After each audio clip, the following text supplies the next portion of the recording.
Pemerintah Republik Indonesia secara beruntun dari pemerintah ke pemerintah, dari masa ke masa, selalu menempatkan pendidikan sebagai hal yang paling utama.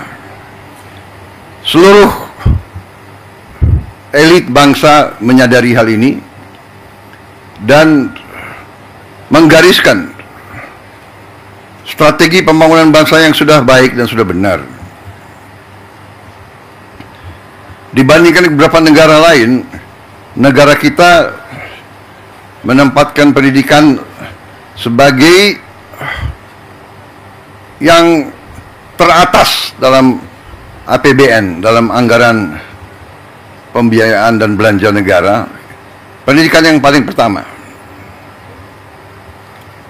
Kalau tidak salah, APBN sekarang ini mungkin yang tertinggi selama sejarah Republik, di atas mungkin 22%.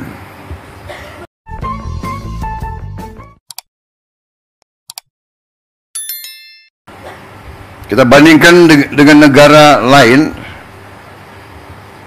Negara India yang utama nomor satu adalah pertahanan. Memang mereka mengalami kemungkinan ancaman terhadap pertahanan mereka. Kita bersyukur bahwa cukup lama berkat kepemimpinan presiden-presiden kita terdahulu, bangsa kita relatif mengalami berapa puluh tahun masa relatif damai. Memang ada berbagai krisis, berbagai gerakan separatis, tapi secara garis besar bangsa kita tidak mengalami perang besar mungkin sudah 60 tahun lebih. Kita bandingkan dengan negara Eropa, tempat lahirnya demokrasi, perang besar sekarang. Di Timur Tengah hampir tidak pernah berhenti perang. Di Palestina, di Gaza, di Suria, di Lebanon, di Irak, di Yaman, di Libya, di Sudan, sebut saja. Eritrea, Somalia, Chad, Mali, perang. Kita harus bersyukur. Untuk itulah masa sekarang karunia besar dari Yang Maha Kuasa, masa damai, keadaan damai, bukan buah yang jatuh dari pohon. Masa damai bukan sesuatu yang jatuh dari langit. Masa damai adalah upaya pemimpin, upaya pemerintah untuk menjaga keselamatan rakyatnya. Dan dalam masa damai ini, marilah kita semua unsur bangsa, marilah kita gunakan kesempatan ini untuk membangun negeri dengan kecerdasan, dengan kearifan, dengan hati yang bersih, dengan kejujuran, sehingga kita bisa membangun masa depan anak-anak dan cucu-cucu kita. Pendidikanlah yang menentukan apakah negara ini mau jadi negara miskin atau negara ini mau jadi negara yang baik untuk rakyatnya. Pendidikan yang menentukan. Pendidikan sudah dapat alokasi yang besar, tapi marilah kita waspada, mari kita jujur kepada diri kita sendiri. Tidak kita mencari kesalahan siapapun. Mari kita jujur kepada diri kita sendiri. Mari kita bertanya, apakah anggaran pendidikan yang begitu besar sudah bertahun-tahun sampai atau tidak kepada alamat yang harusnya ditujukan. Kita masih melihat tadi dan kita tahu begitu banyak sekolah-sekolah yang rusak.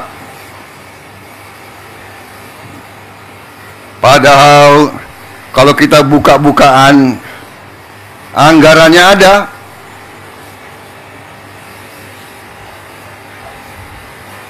Bagaimana bisa satu sekolah toiletnya hanya satu, WC-nya satu? Bagaimana bisa? Ini saya ingatkan, tanggung jawab dari pemerintah daerah, tanggung jawab dari wali kota, bupati, gubernur, bersama-sama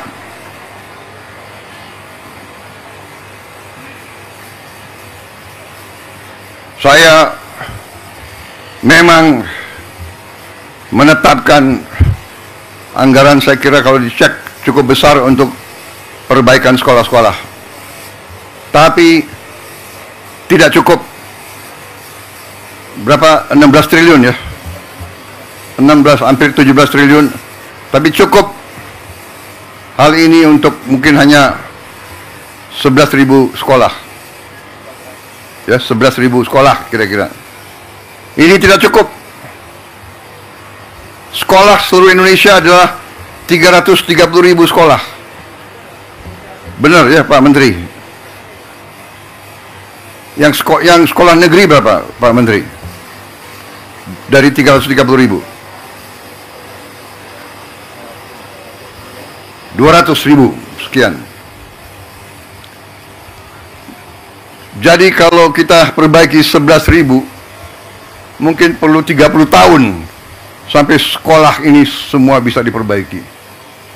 Dan kita tidak boleh menyerah. Tidak boleh kita 30 tahun memperbaiki sekolah-sekolah itu.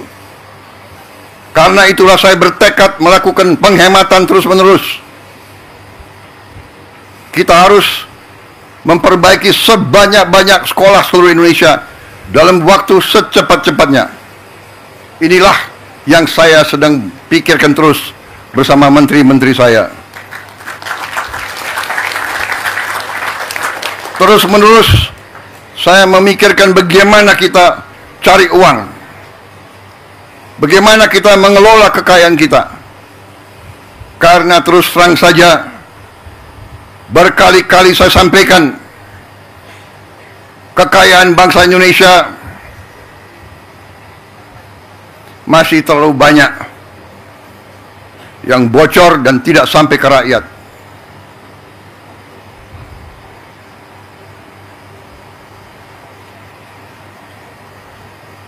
Terus menerus saya himbau jajaran pemerintah, para pejabat, para birokrat, saya himbau terus, berbuatlah yang terbaik untuk rakyat.